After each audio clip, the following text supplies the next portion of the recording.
Ladies and gentlemen, please welcome Kristen Kaufman of the U.S. Council for International Business and the Honorable Kelly Loeffler of the U.S. Small Business Administration.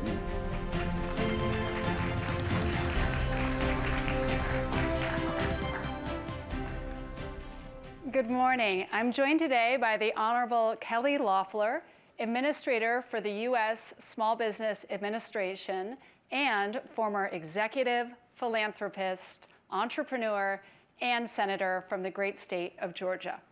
She's dedicated the past 30 years to expanding economic opportunity for all Americans.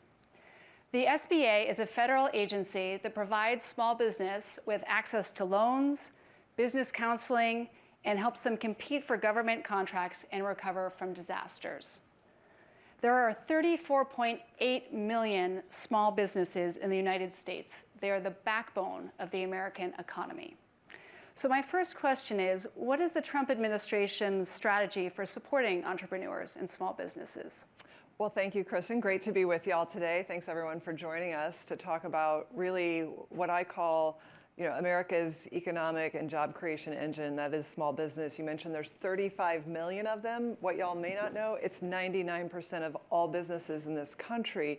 And so when you say, what is President Trump's agenda? It's America First is about American small business, about Main Street, about American industry, and the American worker, because no one believes in those things like this president. And his proven agenda is already bearing a lot of fruit for Main Street. First of all, look at the massive tax cut that we just passed in July. I mean, this is a working family Main Street tax cut that's going to put $10,000 more into the families, hardworking families of four, for example. And on Main Street, for the first time, it gives small businesses certainty about something as basic as their tax rate. Where corporate America had certainty on their tax rate for the long term, small business had to hope that the 20% pass-through deduction, that accelerated depreciation would go through. The list goes on. So now that we have certainty for small businesses, we're seeing optimism above the 52-year average for small business optimism.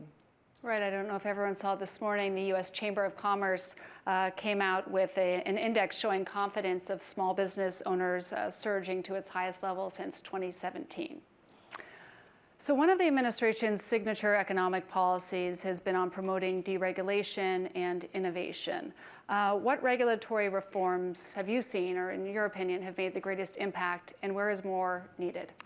Well, deregulation is important for many reasons. They may have well-intended ideas behind them, but the unintended consequences are borne out every day by small businesses. I was raised in a small business. I saw it firsthand.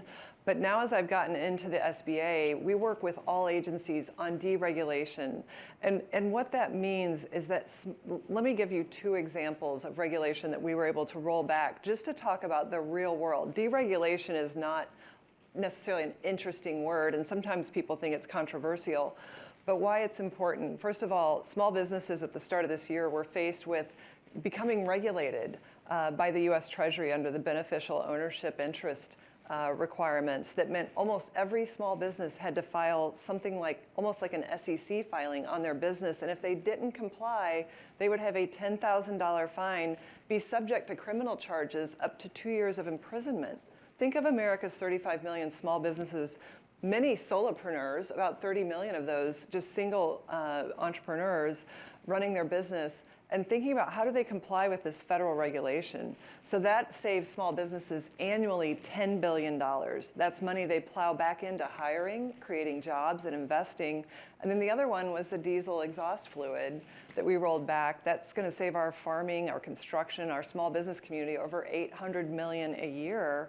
And I've seen it on family farms, which now their average income is a negative $1,800 a year, where they're spending $100,000 a year to fix a minor emissions thing that is just bankrupting family farms, costing us our food security.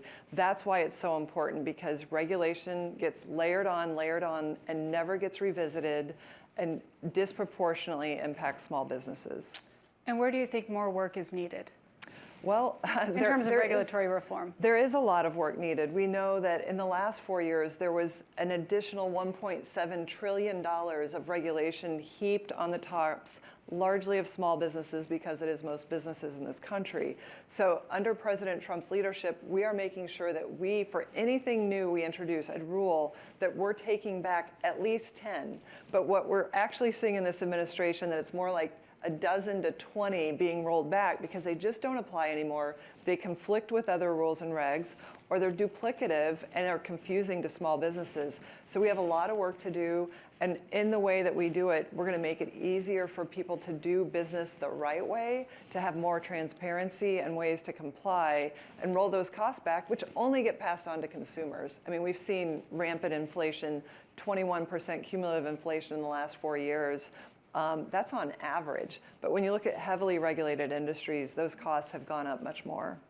Are there any specific regulations you'd like to target next? Well, What's at the top of your list? Yeah, we do have several in mind because the SBA operates across the federal government what's called the Office of the Advocate. So in advocacy, we implement the Regulatory Flexibility Act, which says that if a particular rule disproportionately impacts small businesses, that we can start working through a process of rolling that back. And so we have everything from environmental to labor. We've done MOUs with labor and veterans to see where we can streamline processes to make sure that this administration is working for our hardworking families that just want to get a good paying job, our veterans that want to get into the workforce, and so forth. So stay tuned. We have a number of them coming. Wonderful. So as someone with both public and private sector experience, how do you view the relationship between government and the private sector when it comes to fueling entrepreneurship and innovation? So for instance, are you partnering with universities, businesses? It's a great question. I did build a 30-year business career, largely because I grew up in a small family business. I was raised on what is now a 5-generation family farm. My father started a small trucking company. I worked in those businesses when I was young. I waitressed in Main Street restaurants. And so as much as my experience in the business world, whether I was a CEO or building a business as an entrepreneur, influences my work here, I'm really shaped by what I saw on Main Street and the struggles of complying with regulation, of paying high taxes. I've seen what entrepreneurs go through. They take care of their employees before they take care of themselves. They want their employees to have good health care benefits. The list goes on. And so all of that has really shaped me in terms of saying, if we take an action in Washington, how is that going to affect Main Street? And how do we ensure that we understand the full breadth of it? Which is why I stay out on the road so much and try to get outside of Washington. I've crossed 40 state lines and I've been in 26 unique states just to listen and make sure that we're going in the right direction.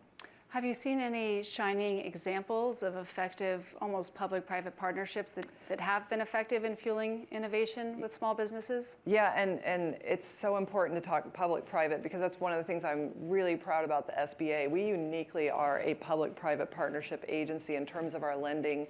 The SBA does not directly lend to small businesses, though we're on track to do record loan volume this year, and we've put out $30 billion in lending to Main Street businesses. That's 2,000 loans every single week to small businesses across Main Street. Those are delivered through community lenders, 1,200 different lenders across the country, and also working with universities on our small business development centers, SBDCs, which deliver business counseling, helping people with their business plans and so forth. So we are open for business in terms of public-private partnership because your prior panel just talked about AI. We want to help small businesses access the benefits of AI. We're not going to do that directly through the SBA. We're going to be partnering with these great industries that have already figured out how the best use cases apply, and we really think that's going to be rocket fuel for small business. Thank you. So pivoting to supply chain resilience, which we all know is a national priority, how is the SBA supporting small business manufacturers and helping to bring critical industries back to U.S. soil? Yeah, it's really important. So to us, America First means made in America. We had gotten away from that in the last 30, 40 years. I saw it in my own small hometown, where as the factory jobs left, economic opportunities for families left. But I've also seen a lot of encouraging signs. As I've traveled the country on our Made in America manufacturing tour, I've seen manufacturers, and by the way, 98% of America's manufacturers are small businesses. And what we see them doing now, even in advance of the $17 trillion in external investment coming in to build Made in America, even before the regulatory rollback is complete, even before the tax cut was passed in July, we're already very impressively building so much in America through advanced manufacturing, automation, everything from robotic welding to using AI on the factory floor. But I've also seen our workforce, and I'm incredibly encouraged that we are getting back to focusing on the trades and building things again and helping our young people have a career path that is not just a job, but it's a mortgage-paying job that they can build a life and sustain a family and be part of the community on. And we have to get back to ensuring that people have those on-ramps, not just to entrepreneurship, which often the trades do lead to entrepreneurship. Think about our HVAC, our plumbers, our electricians, I mean, millions of small businesses. But just to have that first job and to be that provider in your family, it's very exciting, and it's true across men and women. And I was just out with our Secretary of Labor, Secretary Chavez de Raymer, out at a trade school on Monday, and we are seeing a renaissance. So that's why this entire administration is partnering from business to labor to deregulation to lowering taxes. It's all about Main Street opportunity. Mm-hmm. And speaking kind of national security, how are you working with the Department of Defense to help them with their resilient supply chain, whether it's dual-use technology or small manufacturers? Yeah, so the SBA, we may be best known for our lending through Main Street lenders to small businesses, loans up to $5 million.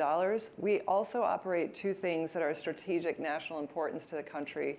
The first is our Small Business Innovation Research Fund, also known as America's Seed Fund. We've put out $80 billion. We're the largest seed fund in the world.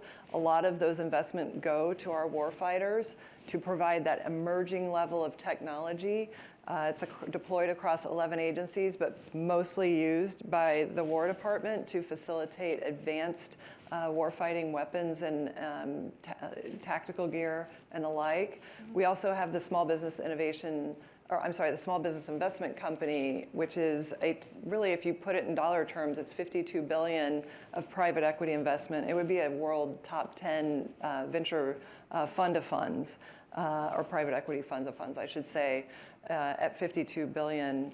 And so what we do is provide seed funding, patient capital for that earliest stage innovation that will help us in our national defense and also strengthening our supply chains. We see a lot of private equity investment in manufacturing right now, which is incredibly important for where we are as a country. Wonderful. So as we're closing up, the final question, there are a lot of small businesses and entrepreneurs struggling now, but they still believe in the American dream. What message would you like to share with them? Well, my first message is always thank you. Thank you for being the best example of the American dream. Thank you for believing in our free enterprise system and showing what's possible through it. And I also want them to know that we're here for them. We have an open door. At no time in recent history have you ever had not just an agency, but I'll expand it to the entire administration. My entire set of colleagues on the cabinet, we all come from business. Many of us, like me, come from very humble beginnings. First in our family to graduate from college, started business, failed in business, know what it's like, succeeded in business, want to pay it back. We have an open door, and we want to solve problems for this country. We're working together like never before. And so please use us. Please reach out to us in your own city or state. Reach out to your SBA office, and we want to help. The door is open, and we're also very focused on restoring that small business innovation for our veterans, because the last 4 years they were de-emphasized, and we know that our veterans are some of the best leaders. They're the most resilient. They have tremendous innovation capabilities, and so we're very focused on unlocking that. Well, thank you. Thank you for being here today, Administrator. We appreciate all you're doing to support the backbone of the American economy. Thank you, Kristen. It was an honor. Thank you all.